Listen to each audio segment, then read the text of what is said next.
development framework I have introduced yesterday.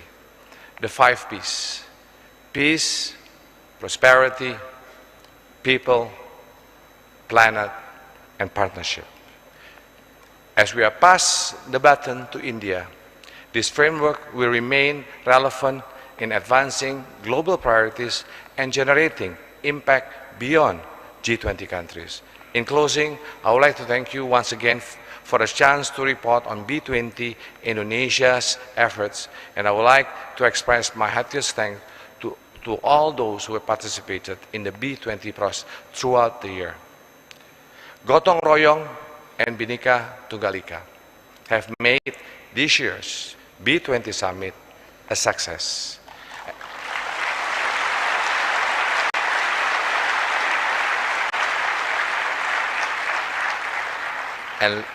And looking ahead, we offer our utmost support to India for next year's summit.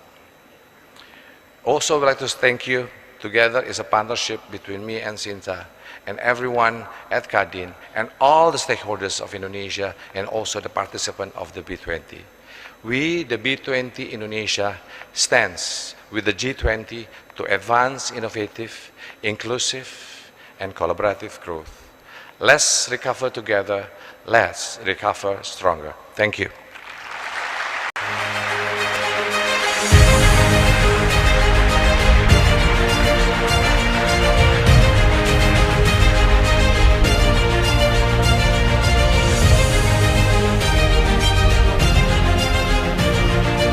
Thank you very much, Mr. Arshad.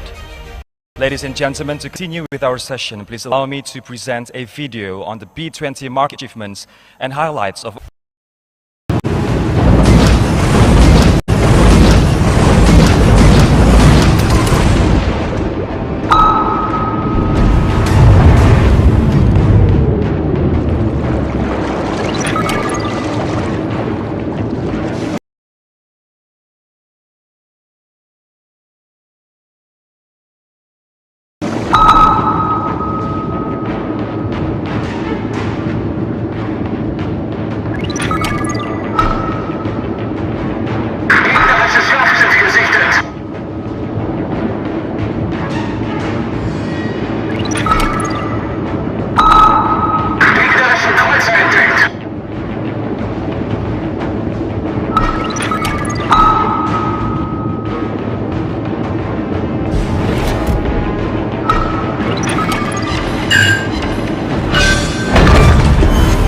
gegnerischer Kreuzer gesunken. Unser Team hat die Führung übernommen.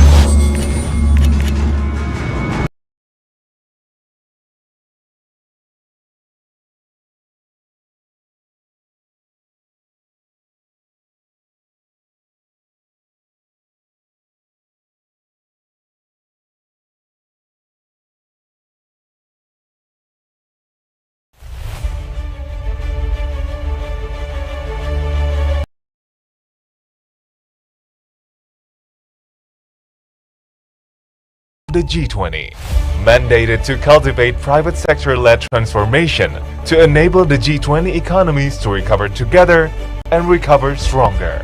Together, the B20 Indonesia's Task Forces and Action Council convened a diverse group of business leaders to deliver tangible and comprehensive policy recommendations and B20 communique, providing concrete outcomes and shaping the policy recommendations to enable businesses globally. The B20 Indonesia is also committed to drive 3 key movements that will recourse global trajectory for the better. These are green transition, inclusive growth, and equitable healthcare. It is the decade for the G20 countries to drive green transition as we account for almost half of the world's share of natural-based solutions. The B20 Indonesia advocates companies to accelerate green transition towards net zero emission target and equip stakeholders with the necessary knowledge to benefit from carbon market. To embody the spirit of Gotong Royong and capture the huge upside of inclusive growth, the B20 Indonesia pushes for next-generation mid-sized companies to be part of the global supply chain and builds necessary infrastructure to promote the impactful inclusion of women in the global economy. Finally, to prepare for future health crises, the B20 Indonesia urges the need for equitable healthcare to bolster health system resilience. This journey has shown how collaboration and spirit to innovate can drive change. Through commitments and programs that we have built together, let's continue to realize an innovative, inclusive, and collaborative growth for all.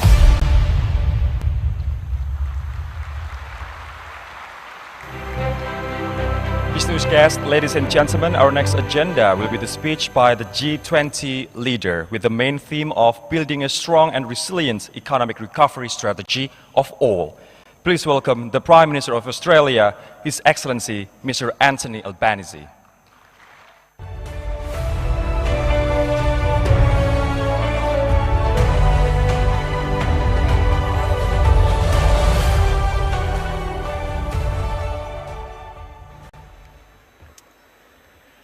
Good evening, everyone. Salamat sore.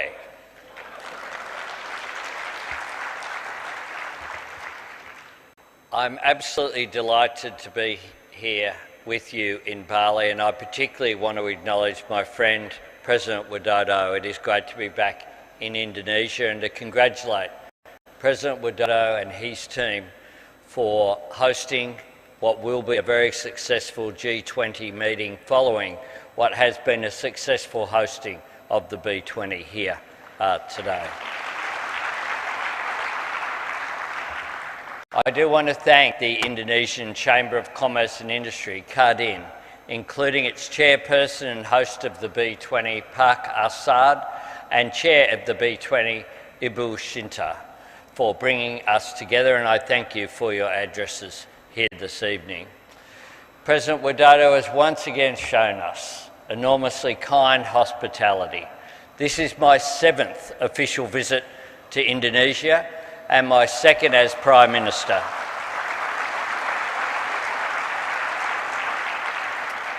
And the new government that I lead is determined to write a new chapter in Australia and Indonesia's long history of friendship and cooperation. I was reminded of that long history during my first visit here as Prime Minister, when I visited not just Jakarta, but also Makassar. Centuries ago, the sea route between Makassar and the top end of Australia was a flourishing trade corridor. Each December, the Yolngu people of Arnhem Land would look to the sea, waiting for the horizon to fill with the sails of Macassan vessels. The Yolngu immortalised those boats in their art, and you can find them painted on sandstone and bark, their sails forever full with the... Gimana mbah? Hidup lo kan pasti. Pasti balikan lagi sama doi. Di mana guys? Dewe. Oke. Pasti nongkrong bareng. Besok ya? Pasti utang dibayar. Besok. Pasti nikah sama si doi.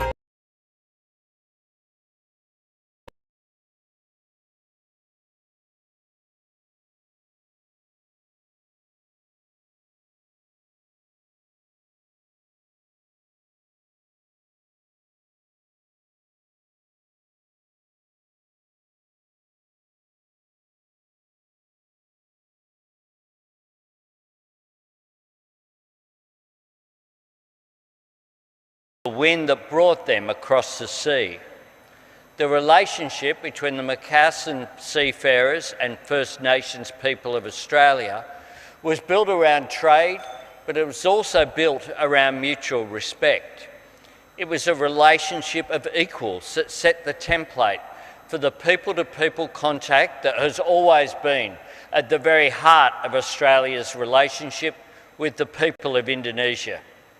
So much has changed since that era, but what has remained, and indeed thrived, is our mutual respect. Knowing this history gives us perspective, and it also reminds us that relationships between nations are always bigger and broader and deeper and richer than just leader-to-leader conversations, as vital as they are.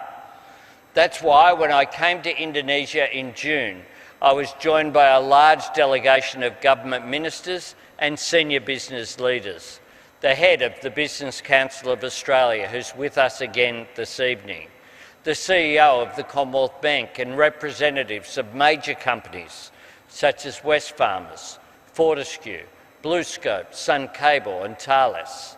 And I'm delighted that so many Australian business leaders are joining me here again today. Australian businesses are energised by the tremendous opportunities that this nation and this region hold. This B20 gathering, bringing together influential business leaders from around the world, draws on that same spirit, recognising that innovative, inclusive and collaborative growth won't be built and sustained by the actions of government alone. It will depend on the insights and enterprise and cooperation and investment of businesses and financial institutions and civil society and workers' representatives as well. So I welcome the B20's insights on the way forward, and I thank you for the care and effort that you have put into crafting your recommendations. And I embrace the goal that you have set. Innovative growth, because the challenges we face are different to previous economic downturns and the policy response must be different too. Inclusive growth, because the quality of our response and the measure of our recovery must hold no one back and leave no one behind. And collaborative growth, because in a globalised economy, it is not just markets and products and technologies that we hold in common, it is challenges but also opportunities as well. Right now we face a collective economic challenge new to the G20, indeed new to our generation. It was the global financial crisis and the seismic upheaval in the banking system which first elevated the G20 to a leader-level meeting. Leaders gathered in Washington in 2008 to unfreeze global credit markets and shore up. The crisis we faced then produced a global demand shock. The economic challenge that we face now is primarily a global supply shock. The long tail of the pandemic is constricting supply chains and stretching work and disruption to food, fuel and energy markets. Inflation is biting advanced economies around the world, and central banks are responding with the sharpest and most synchronised tightening of monetary policy that we have seen in decades. To see off the threat of inflation, to prevent runaway inflation from eroding national prosperity and devaluing people's wages, we must ensure fiscal policy is working in concert with monetary policies than we ever will alone. So yes, we can recover together and we can recover stronger. Indeed, recovering stronger depends on recovering together. We do this by ensuring that our tax systems reward people for their hard work and repay the initiative and enterprise of our businesses and job creators, by building the resilience and diversity of supply chains so we are better prepared for global shocks, and by helping developing countries to manage rising debt sustainably, risk by implementing measures such as the G20 Common Framework for Debt Treatment, and achieving the innovative and inclusive and collaborative growth that the B20 have challenged us to seek also means investing in the skills and productivity of our workforce and increasing participation opportunities, as well as unlocking the potential of people who have historically been locked out of career opportunities because of gender, race, disadvantage or disability. And of course, collaboration means strengthening our trade links, not just in the exchange of raw materials or finished products, but in the sharing of research and technology and education and expertise. Governments can help by breaking down tariff walls and building trade bridges. We can upgrade infrastructure, our ports and freight terminals, our energy pipelines and transmission technology to speed the exchange of goods and resources. But business also shared and support this commitment. We know Australia can be a renewable energy superpower, and we're working to grow our clean energy export industry. But we want to do it in cooperation with Indonesia and other nations to help reduce their emissions to grow the Bali energy transitions roadmap. It sends such a powerful message to global markets, giving investors the confidence to scale up their ambitions, knowing that G20 members are committed to accelerating the transition to clean energy. That's what uncertain times demand beyond it. On that note, I'm delighted that our next G20 host, India, led by Prime Minister Modi, will be guided by its aspiration to ensure economic progress and the environment go hand in hand. And I am confident that India's 2023 G20 presidency will build successfully.